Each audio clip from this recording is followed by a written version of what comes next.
Hello friends, welcome back to the channel. আশা করি তোমরা সবাই খুব ভালো আছো, আমরাও খুব ভালো আছি।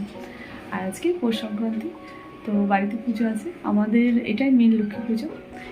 এই পুজোতে ধান টান সব চেঞ্জ করতে হয়, নতুন করে ধান দিয়ে পুজো করতে হয়। আর আজকে বেশ ঠান্ডা পড়েছে, তো সংক্রান্তিতে একটু ঠান্ডা না হলে ভালো লাগে না। একটু পিঠে পিঠে খাওয়া হবে। আর আগের দিনেও পিঠের পর্ব থাকে আমাদের, তো আগের দিন আর হয়নি। আজকেই ভাবছি ওবেলা পিঠেটা করবো। আর এখন 11:30 মতো বাজে, এখনও ব্রাহ্মণ আসেনি। মানে শুনতে পাচ্ছি যে চারপাশে শাক টাক বাজছে, পাড়ার মধ্যে ব্রাহ্মণ ঢুকে গেছে, কিন্তু আমাদের এইদিকে এখনও আসেনি। তো দেখা যাক কখন আসে। আর এখন মেয়েকে স্কুলে পাঠানো হয়ে গেছে। আমি তুই জোগাড় করবো বলে ওই জন্য আর বললাম যে তাহলে দিয়ে আসো। আর ওর কাকিমণি বললো যে ওর ছেলেকে আনতে যাবে, যে বাবানকে তো আনতে যাবে, তো ওই জন্য মনে মাথা ওইখান থেকে আমার মেয়েকে নিয়ে আসবে। তো ওই জন্য আজ স্কুলে পাঠালাম, না হলে আজকে পাঠাতামই না। না এর থেকে জোগাড় করবো না আনতে যাবো। তো যখন বললো আনতে যাবে, তো ওই জন্য আমি বললাম যে তাহলে থাক, তুমি নিয়ে এসো, আমি তাহলে পুজো জোগাড়টা সেরে ফেলি। আর এদিকে 11:30টাও বেজে গেছে, মেয়েটারও আসার টাইম হয়ে গেছে। চলো। তো দেখো, পুজোর জোগাড় বলতে গেলে তেমন কিছুই না, শুধু সব সামনে গুছিয়ে রাখতে হবে। আর বেশিরভাগ কাজ কিন্তু সব ঠাকুরমশাইরই। আর সকাল সকাল উঠে তো মেয়েকে স্কুলে পাঠিয়ে দিয়ে ঘরের সব ঠাকুরকে, মানে ওপরের ঠাকুরকে নিচের ঠাকুরকে জল দিয়ে তারপরে পুজোর জোগাড় করছি। আর এখন আমি আমাদের এই ঠাকুরের যেখানে পুজো হবে সেখানে যে জলচৌকিটা আছে, তো তাতে ধানটা ঢেলে সব কিছু গুছিয়ে রাখবো। আর এই যে দেখো ধান, তো এই সমস্ত তো আর ঠাকুর মশাই করবে না, এগুলো গুছিয়ে রাখতেই হবে। আর আমাদের আগে মাটির হাঁড়িতে পুজো করা হতো, তো শাশুড়ি মাই ঠিক করে গেছেন যে পিতলের হাঁড়িতে পুজো করা হবে।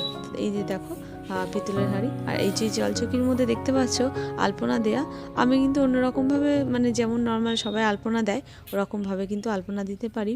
আর এই রকম আলপনাটা আমার খুব ভালো লাগে, ছোটো থেকে আমার দেখে আসছি।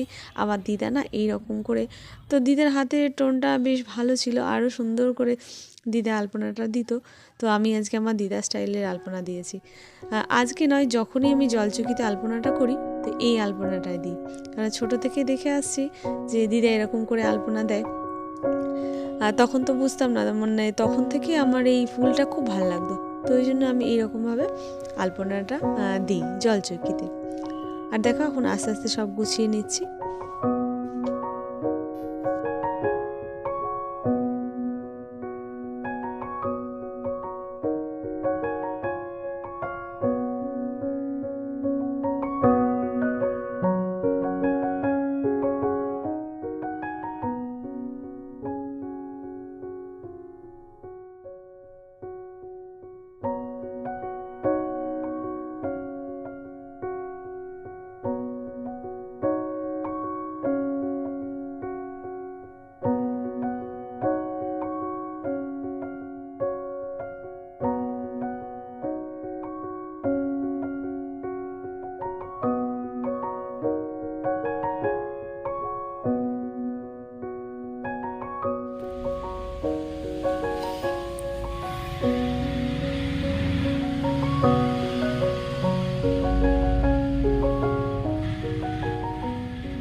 তো দেখো বন্ধুরা, এখানে দেখতে পাচ্ছ যে বিচুলির মধ্যে সর্ষে ফুল দিয়ে, তারপরে গাঁদা ফুল দিয়ে, তো এটাকেই বলে বাউনি।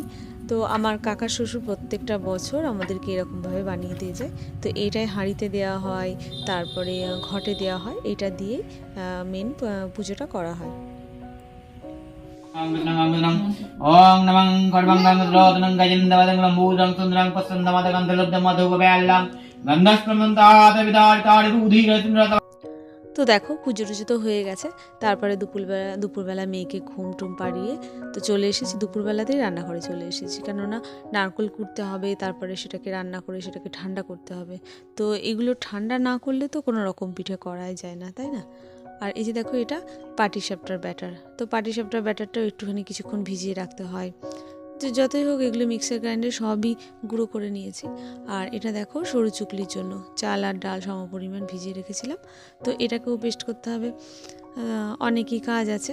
আর এখানে দেখো বেশ পিঠেগুলো কিন্তু খুব সুন্দর উঠছিল, অনেকগুলোই সরু চুকলি করেছি। তো আমার হাজব্যান্ড আবার পাটিসাপটা, সরু চুকলি এগুলো খেতে বেশি ভালোবাসে, নারকেলের পিঠে তেমনভাবে খায় না। তো চলো বন্ধু, তোমরাও ভালো থেকো, সাবধানে থেকো, সুস্থ থেকো। আর আজকের ভিডিওটা বেশি বড় করছি না, এখানেই শেষ করছি। আর ভিডিওটা ভালো লাগলে লাইক অ্যান্ড সাবস্ক্রাইব।